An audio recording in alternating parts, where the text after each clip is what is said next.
थोड़ा सा प्रोजेक्ट उठाया है। बाकी स्वामी जी बताएंगे आपको क्या इनका होता है।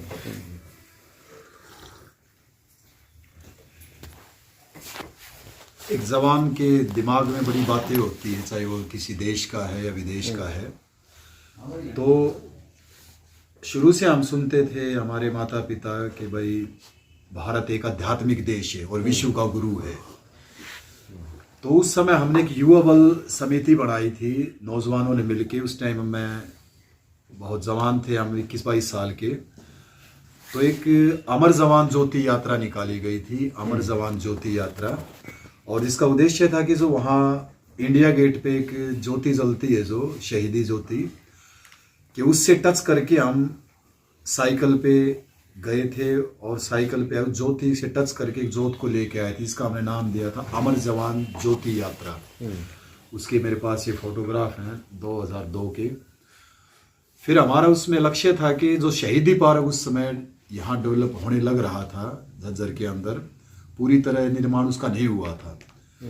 तो हमारी डिमांड थी उस समय सरकार से कि भाई हमें कोई जगह दे दी जाए और हम चाहते हैं कि भाई झज्जर के नौजवान एक अपनी परफॉर्मेंस, जवानी की परफॉर्मेंस दिखाएं कि हमारे बड़े बुजुर्ग और जो यहाँ की जितने भी पंथ संप्रदाय हैं जिनसे हमने शिक्षा दीक्षा ली, कि उनकी याद में हम एक अमर जवान ज्योति शहीदी पार्क में स्थापित करें।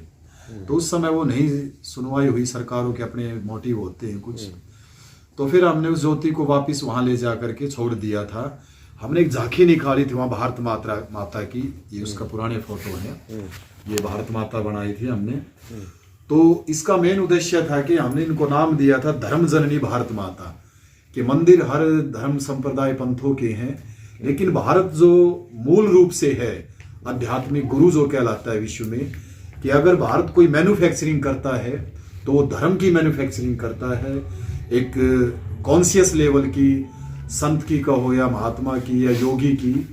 तो उस मैन्युफैक्चरिंग को हमने थोड़ा आगे बढ़ाने के लिए जो विचार चिंतन किया कि एक भारत माता का मंदिर हो, जिसमें जितने भी आज तक के भारत के ऋषि मनीषी महापुरुष संत फकीर जो भी हुए एक छत के नीचे करें, जो वो टेक्निक ध्यान की, योग की या भक्ति की, कुछ भी दे के गए वो एक छत के नीचे वो संभव कराई जाए, अवेलेबल कराई जाए। तो वो हमारा मकसद था 20 साल पहले। उसके लिए हमने एफर्ट किया, लेकिन हम उसमें कोई कोऑपरेशन नहीं था सरकार का, तो हम उसमें सक्सेस नहीं हो पाए। अभी जब मैं काशी की यात्रा पे गया तो वहाँ एक मदर इंडिया टेम्पल हमने देखे, उसका फोटोग्राफ है।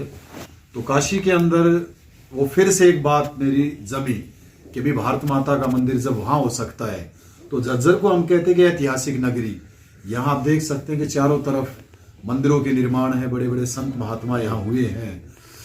तो फिर भारत माता का मंदिर झज्जर में क्यों नहीं?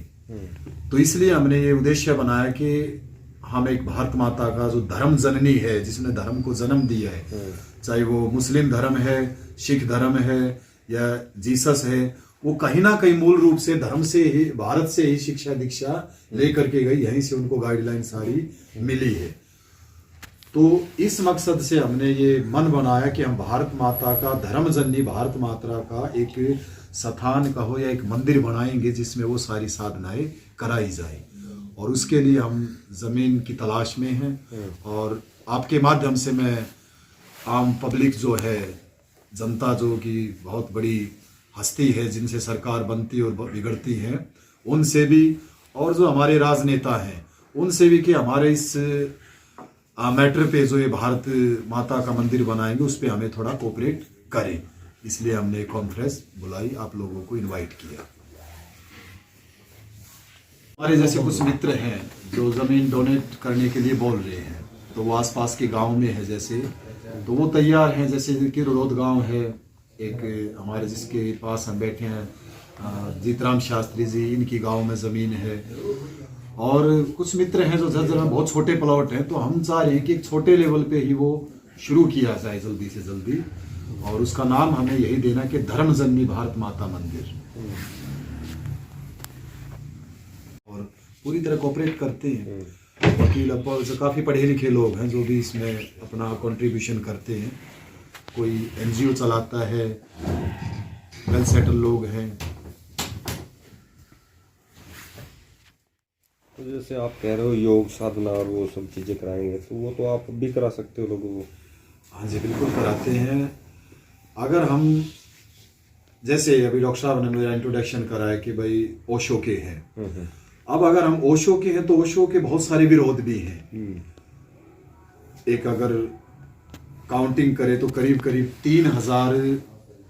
3,300 धर्म है पूरे दुनिया में, छोटे मोटे मिला करके, और उनके नीचे 3,000 उप संप्रदाय हैं उनके, और करीब करीब 3 लाख उनकी और उप शाखाएं हैं। तो कहीं ना कहीं एक व्यक्ति एक धारणा से बंधा है कि ओशो ठीक नहीं है, या भाई पतंजलि ठीक नहीं रहे, या कोई कबीर का नाम लेता है, वो बड़े डाइवर्ट हैं।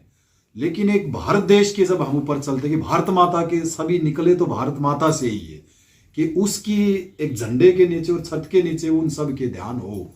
तो हम चाहते हैं कि भी धारणाएं अगर मनुष्य की हटानी है, एक वो चीज़ ओशो ने दी वो बहुत बड़ी है, लेकिन हम उनके नाम से शायद उनको नहीं दे पाते। तो उसके लिए हमें जब भारत के नीचे ही ओशो आते हैं और भारत का प्रचार किया है, ओशो की एक किताब है भारत एक सनातन यात्रा, कि भारत कोई नई बात नहीं है, ये सनातन है, एक यात्रा है। तो भारत माता मंदिर में जब हम करेंगे तो एक मूल रूप से हम भारतीय हैं, वहाँ ओशो कमजोर छोटे हैं, फिर वहाँ सब ऋषि मुनि अलग बात है, लेकिन एक छत के नीचे हम आते हैं तो हम सभी टेक्निक का उपयोग करा सकते हैं।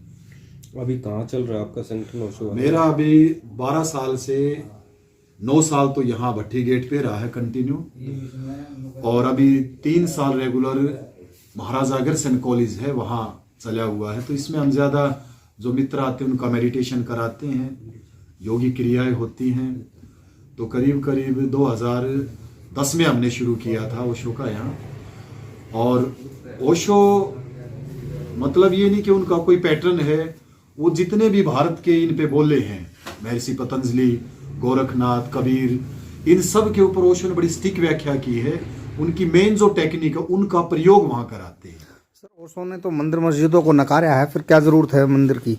हाँ, लेकिन ओशो ने मंदिर को, किन मंदिरों के नकारा कि जहाँ प्रयोग नहीं होते, जहाँ की एक पाखंड है, आपको कोई स्वास्थ्य की शिक्षा नहीं, एक नॉर्मली आपको बात चलाते हैं कि भाई आप गए धोख मारे। ओशो कहते धर्म इतनी छोटी चीज नहीं है, आपको कुछ क्रियाएं करनी पड़ेंगी जिससे आपका स्वास्थ्य से लेकर के आपका मन, हृदय, आपकी आत्मा, उससे एक स्टेप टू स्टेप आपकी क्रियाएं बढ़े। जी जी सर, आपने कहा था धर्म जननी भारत माता का मंदिर के आगे थोड़ी देर पहले ही कहा था कि ओशो काफी छोटे पड़ जाते हैं, स्पष्ट कीजिए। हाँ जी, तो ओशो का छोटे पड़ने का मतलब है कि माँ जो जन्म देती है, बेटा कितना भी बड़ा हो लेकिन उसके लिए वो बेटा ही रहेगा। तो ओशो एक भारत का बेटा है, वहां छोटे हैं। लेकिन जहां आध्यात्मिक लेवल की बात आती है तो धर्म को, भारत को उठाने में ओशो का बहुत बड़ा योगदान है। सर, ओशो ने तो धर्म की व्याख्या बड़ी सटीक की थी अमेरिका में, पोप के आगे भी, है ना, और पूरे विश्व में, फिर छोटे कहाँ हुई?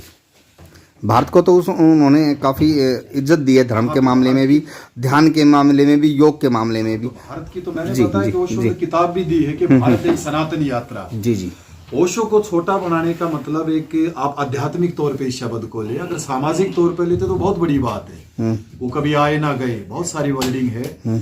एक जो भारत में मूल रूप से एक चेतना का जो विस्तार, कहते हैं कि ब्रह्म शब्द को हम लेते हैं कि ब्रह्म का अर्थ है यूनिवर्स, के जो विस्तार, जो फैलता चला जाए, लेकिन वो कहीं से कहीं ना पैदा हुए हैं ओशो।